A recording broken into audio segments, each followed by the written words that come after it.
आणि एक महत्त्वाची बातमी पुण्यातून आता समोर येते। पुण्यामध्ये विद्यार्थ्यांचं आंदोलन सुरू झाल्याचं पाहायला मिळतंय। कॉकरोच जनता पार्टीच्या वतीनं आंदोलन करण्यात येते। पुण्यातील लाल महाल ते जिल्हाधिकारी कार्यालय या दरम्यान मार्च निघणार आहे। मोठ्या संख्येने विद्यार्थी पालक या मार्चमध्ये सहभागी झालेत। पुण्यातील लाल महाल ते जिल्हाधिकारी कार्यालय हा रूट असेल। या दरम्यान हा मोर्चा निघेल। या आंदोलनात मोठ्या संख्येने पालक आणि विद्यार्थी सहभागी झाले। त्यामुळे पुण्यामध्ये विद्यार्थ्यांचं आंदोलन सुरू झाल्याचं पाहायला मिळतंय।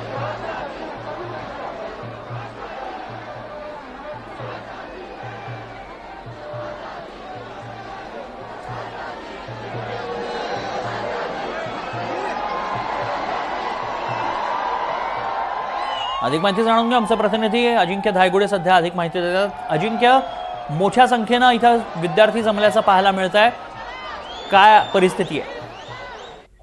तन्मय, ही सध्याची जी मी दृश्य दाखवतो ही पुण्यातील लाल महाल ज्या ठिकाणी शिववाडीची पाठीमागची बाजू आणि शिवाजी रोड परिसरातील ही सगळी दृश्य आहेत। सध्या 3 वाजता जो आहे तो इथून पुढे मोर्चा निघेल असं सांगण्यात आलं होतं, मात्र आता 3:30ची वेळ देण्यात आलेली आहे। मोठ्या संख्येने विद्यार्थी आणि पालक या कॉकरोच जनता पार्टीच्या मोर्चामध्ये सहभागी झालेले आहेत। आपण दृश्यांमध्ये पाहिलं तर विद्यार्थ्यांकडून मोठ्या प्रमाणात या ठिकाणी घोषणाबाजी करण्यात येते आणि आज हा जो मोर्चा आहे तो पुण्यातील लाल महालापासून निघेल आणि पुढे जाऊन जिल्हाधिकारी कार्यालयापर्यंत हा मोर्चा असणार आहे। खरं तर मोर्चापूर्वी आपण जी दृश्य पाहिली तर जवळपास पुणे पोलीस दलातील सगळेच वरिष्ठ अधिकारी या मोर्चाच्या बंदोबस्तात असल्याचं आपल्याला पाहायला मिळतंय। कोणताही अनुचित प्रकार घडू नये यासाठी पोलिसांकडून सध्या दक्षता घेतली जाते। मात्र विद्यार्थी आक्रमकपणे या ठिकाणी सध्या घोषणाबाजी करतायत। धर्मेंद्र प्रधान यांचा राजीनामा घ्यावा अशी या सगळ्या विद्यार्थ्यांची मागणी असल्याचं आपल्याला पाहायला मिळतंय। खरं तर शांततेच्या मार्गाने हा मोर्चा निघावा असं या ठिकाणी ज्या मोर्चाचं आयोजन केलेले कार्यकर्ते आहेत त्यांनी देखील सांगितलेलं आहे।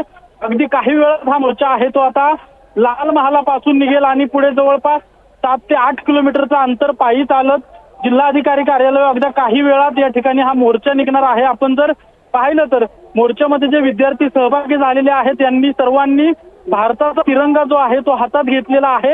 या ठिकाणी आयोजकांकडून सांगण्यात येतं की कोणीही आपल्या पक्षाचा झेंडा किंवा पक्षाचं चिन्ह दिसेल असं कुठलाही झेंडा या ठिकाणी घ्यायचा नाहीये। फक्त जे आपल्या भारताचा जो तिरंगा आहे हा तिरंगा फक्त सगळ्यांनी घ्यायचा आहे असं या ठिकाणी आयोजकांकडून सांगितलं जातंय। आता आपण पाहतोय की पुढे ठिकाणी उभा आहे तिथून जवळपास 100 मीटर अंतरावर या युवकांची विद्यार्थ्यांची सध्या गर्दी जमल्याचं आपल्याला पाहायला मिळतंय आणि त्या सगळ्या विद्यार्थ्यांसोबत त्यांचे पालक देखील या मोर्चामध्ये सहभागी झालेले आहेत। जवळपास पुणे पोलिसांचा 1000 पोलिसांचा बंदोबस्त या ठिकाणी तैनात करण्यात आलेला आहे। ज्या मार्गावरून हा मोर्चा जाणार आहे त्या सगळ्या मार्गावर पोलीस तैनात असणार आहेत। वाहतुकीत देखील बदल करण्यात आलेले आहे। आपण पाहतोय की विद्यार्थ्यांसोबत जे विरोधी पक्षातील जे नेते आहेत पुणे शहरातील स्थानिक नेते ते देखील या मोर्चामध्ये सहभागी झालेले आहेत आणि त्यांच्याकडून देखील या ठिकाणी घोषणाबाजी करत असल्याचं सध्या आपल्याला पाहायला मिळतं आणि अगदी काही वेळात आता हा मोर्चा जो आहे तो पुढे जिल्हाधिकारी कार्यालयाकडे निघतोय। तन्मय, पोलिसांचा बंदोबस्त किती मोठ्या प्रमाणात ठेवण्यात आला अजिंक्य? कारण ज्या पद्धतीत मुंबईमध्ये देखील मोर्चा झाला होता त्यावेळी प्रचंड गदारोळ झाल्याचं पाहायला मिळालं होतं, त्या पार्श्वभूमीवरती काय खबरदारी घेण्यात आली आहे? सध्या मी दाखवतो की हा पोलिसांचा बंदोबस्त आहे।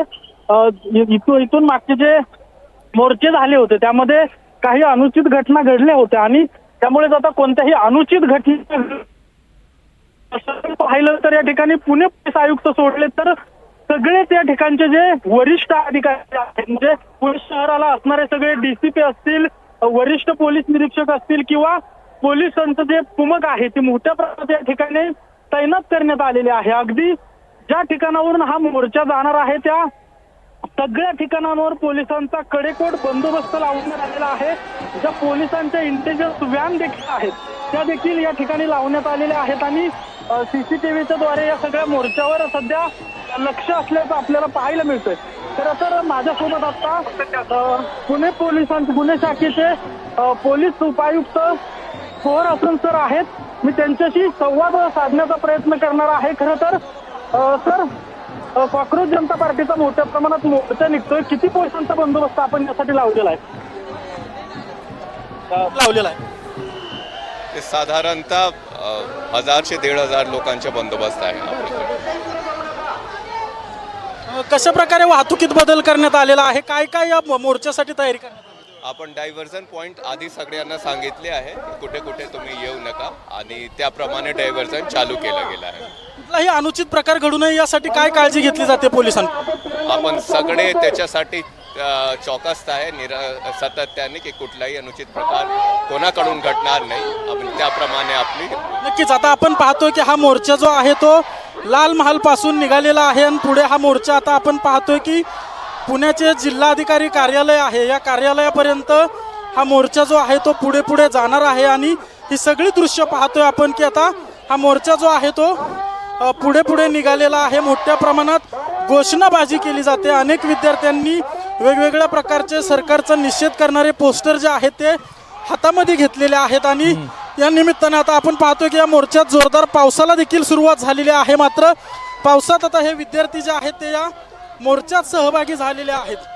आता या ठिकाणी आपण पाहतोय की अगदी मुसळधार स्वरूपाचा पाऊस या ठिकाणी पुण्यात अचानकपणे सुरू झालेला आहे. आणि या पावसात देखील विद्यार्थी जे आहेत त्या मोठ्या प्रमाणात घोषणाबाजी करतायत आणि पुढे पुढे सरकतायत. खरं तर या मोर्चामध्ये सहभागी झालेल्या विद्यार्थ्यांशी मी संवाद साधण्याचा प्रयत्न करतोय. आपण मोठ्या प्रमाणात विद्यार्थी सहभागी झाले. हो, मोठ्या प्रमाणात तुम्ही पाहू शकता की देशभरामध्ये जे पेपर लीकचं प्रमाण वाढलेलं आहे त्याच्यासाठी हजारोच्या संख्येने पुण्यामध्ये तरुण मुलं जमलेली आहेत. नीटचा पेपर फुटला, महाराष्ट्रात पोलीस भरतीचा पेपर फुटला, टीटीचा पेपर फुटला. अरे डॉक्टर व्हायचं घोटाळे करा, शिक्षक व्हायचं घोटाळे करा, पोलीस व्हायचं घोटाळे करा. शिक्षण व्यवस्था सडलेली आहे. या सडलेल्या शिक्षण व्यवस्थेला जाब विचारण्यासाठी हे हजारोची गर्दी जमलेली आहे. ही काही पक्षासाठी नेत्यासाठी आलेली गर्दी नाहीये, दारू पाजून आणलेली गर्दी नाहीये, स्वतःच्या हक्काने अधिकारासाठी आणलेली आहे. आणि ह्यांना शिक्षण क्षेत्रामध्ये क्रांती करायची आहे.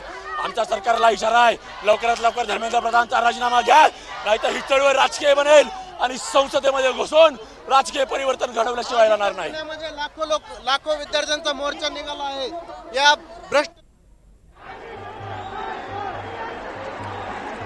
तर पुण्यामध्ये विद्यार्थ्यांचं आंदोलन सुरू झाल्याचं पाहायला मिळतंय. मोठ्या संख्येनं विद्यार्थी जमल्याचं पाहायला मिळतंय. पाऊस मुसळधार पडतोय, मात्र विद्यार्थ्यांची संख्या मोठ्या प्रमाणात इथं पाहायला मिळते. लाल महाल ते जिल्हाधिकारी कार्यालय असा हा मोर्चाचा मार्ग असणार आहे. यावेळी पालकही मोठ्या संख्येनं इथं जमल्याचं पाहायला मिळतंय. या सगळ्या मोर्चाकडे आणि या घडामोडींकडे आपलं लक्ष असणारच आहे. ब्रेकनंतर बातमीपत्रात आपलं पुन्हा एकदा स्वागत. आणि बातमी पुण्यातनं येते, कारण पुण्यामध्ये विद्यार्थ्यांचं आंदोलन सुरू झालंय. पुण्यातील लाल महाल ते जिल्हाधिकारी कार्यालय या दरम्यान हा मार्च निघतोय. या आंदोलनामध्ये मोठ्या संख्येनं विद्यार्थी सहभागी झाल्याचं पाहायला मिळतंय. हातात तिरंगा घेऊन विद्यार्थी हे आंदोलन करताना पाहायला मिळत आहेत. आणि धर्मेंद्र प्रधानांच्या राजीनाम्याची मागणी विद्यार्थ्यांकडनं करण्यात येते. पुण्यामध्ये विद्यार्थ्यांचं आंदोलन सुरू झालंय.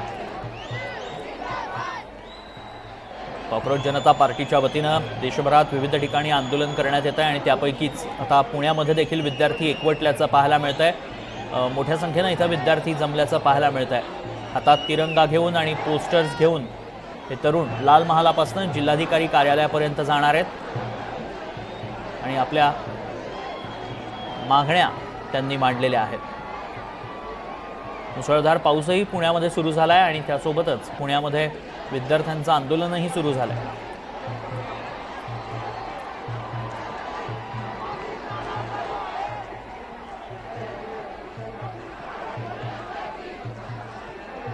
पुण्यातली ही दृश्य आपण पाहतोय. पुण्यामध्ये विद्यार्थ्यांचं आंदोलन सुरू झालंय. लाल महाल ते जिल्हाधिकारी कार्यालयादरम्यान मोर्चा निघणार आहे आणि हळूहळू मोठ्या संख्येनं इथं विद्यार्थी जमू लागलेत आणि लाल महालाच्या दिशेनं हे विद्यार्थी कूच करतायत. तिथून या मोर्चाला सुरुवात होईल आणि हा मोर्चा जिल्हाधिकारी कार्यालयावर धडकेल.